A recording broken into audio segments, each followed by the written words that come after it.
Selling on the internet. Oh, Toys, scary. guitars. It is scary. What's the price you're willing to pay for protection, safety? Your identity, your whole identity and freedom. Well, so selling now, it's changed so much in the past. I mean, honestly, the past 5 years. Yeah, as well. You know, and I'm not even talking about 10 to 20 years. Let's just talk about the past 5 years. Because eBay was reigning champ. They have now since been wiped out in the music sphere. I did so much like looking for things on eBay and buying it, and now it's like that seems like a distant memory of a lifetime ago. No, it's funny. But yeah, Facebook Marketplace has become what we all sort of think reigns supreme in a lot of ways. You know, not for security and safety and chance of being murdered in a parking lot, but for a while I hated Reverb Marketplace or Facebook Marketplace. It's funny, right? Like, because it was like Craigslist. Facebook Marketplace was like a slightly, maybe even worse version, and now obviously Reverb is the reigning king of online music sales as far as non-shop to end user, consumer, whatever words. I don't even know the right thing. But it's so yeah. We're talking about Reverb a little bit. So Reverb has a lot of. You know, it's gotten sort of more strict in form as you go, but we still use Reverb somewhat religiously when we want to be completely safe in a purchase. If it's going, international, if it's something we're not quite positive on authentication with the buyer, right? It's a bit more protected. Now, something we have noticed with Reverb, it always skews in favor. If there's any disputes, arbitrations, it seems to always favor in case of the buyer. Yes.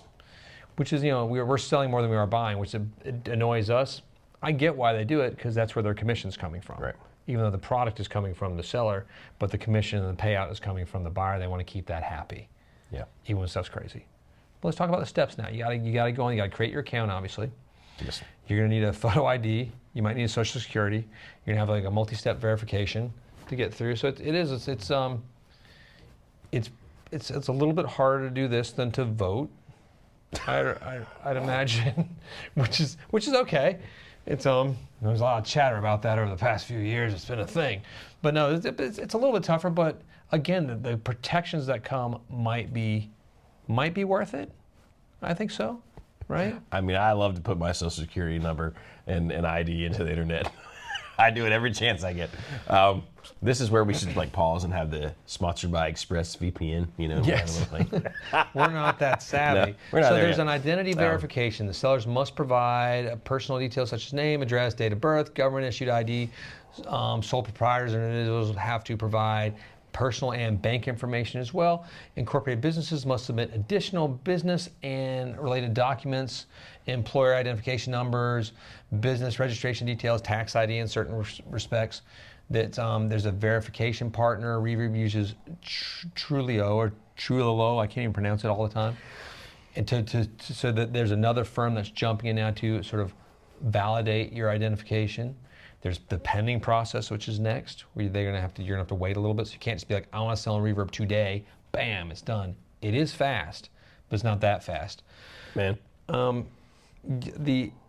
LLCs are you have to designate as something different. Like we're a different type of thing than just an individual seller at Casino Guitars, so it's a little bit more.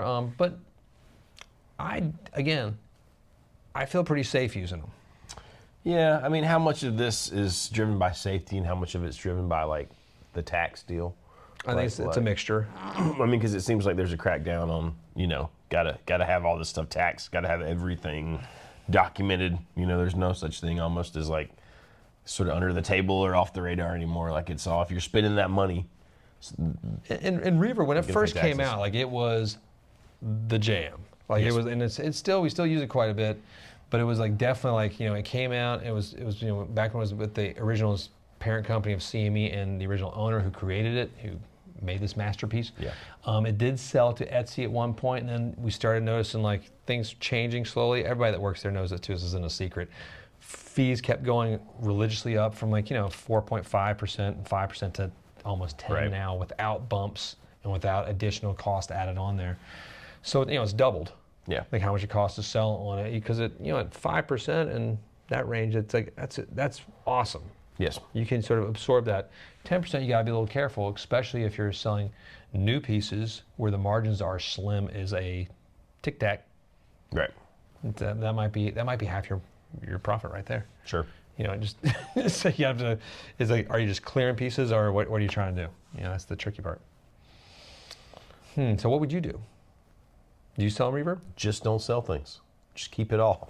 I mean, You know, I mean, I yes is the short answer. Like, I will sell things on Reverb,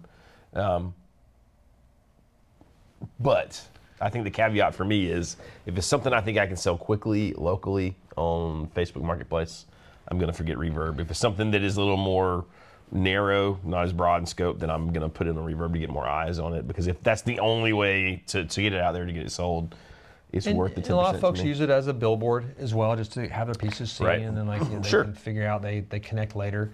It's tricky, but it's not that expensive. You have to weigh in though. Here's the algorithm you got to weigh though. If let's say you're going to Facebook Marketplace, much smaller group, you're gonna have the danger of having to meet people in person, parking lots at places. but then you got to I know it's funny. You got to factor in like the cost savings of selling. Let's say you're selling your 1999 USA American made Fender Stratocaster. Yes. And you want to sell it for $1,000. Yep. Let's say you're gonna put it on Facebook Marketplace. Someone offers you $900. Right. You can sell it for Reverb for $1,000.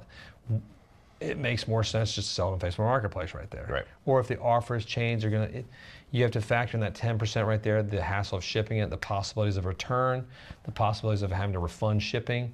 Yep. You know, like the cost you're going to eat on that. It just depends how you're set up. So you got to build yourself a little pad in there. That's right. And you can almost subtract it if you're doing Facebook Marketplace. I'm like, oh, well, I was going to sell it for $100 more, but I can sell it right now for $100 less and not deal. I feel like you see that a lot of times built in, like, hey, this is for sale on Reverb for X amount more, but, you know, contact me, Facebook Marketplace, we can make a deal. Or well, and Reverb also, you know, the tax will be applied to you. So like, as a buyer, the buyer is paying the tax, so you have to be aware of that when you're buying something. So as a seller, you have to figure out what your comfort level is, what your cost parameters are, what your profit is that you want to make. If you want to make a profit, or you just want to dump the gear. We're still big fans of the platform as far as a security-based system. Yes. You know, when it comes to having most of our products, we're going to change some of that over the next year of 2025, where some will pull off, some will go up there. It just as we're trying different platforms, perhaps. But it's definitely the biggest, the safest. We've had usually pretty good luck with it.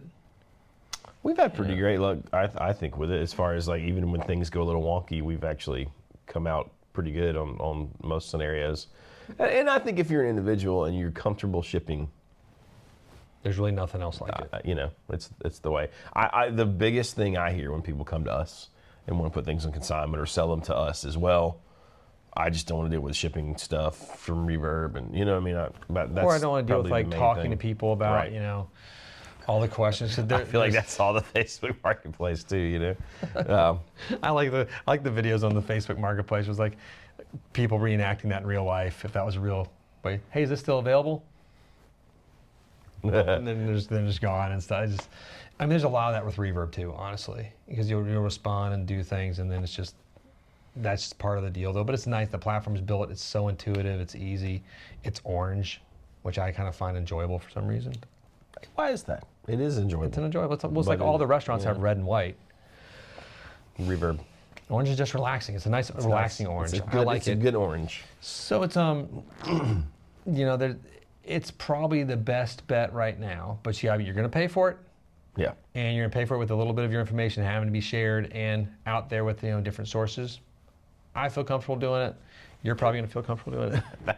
That I'll be the curmudgeon. That's to me that's worse than the fee. I'm like, I don't want to put in my friggin' social security number and my ID. That's where we differ sometimes. Like I don't. If the government wants to know anything about me, I mean they already know it. They've already nothing that interesting stolen all that. It's fine. But they're listening to us on these things like as we speak. I've got nothing to hide. Why not tell them everything? It's fine. Until they get hacked, and then it's all over. Then we're in trouble.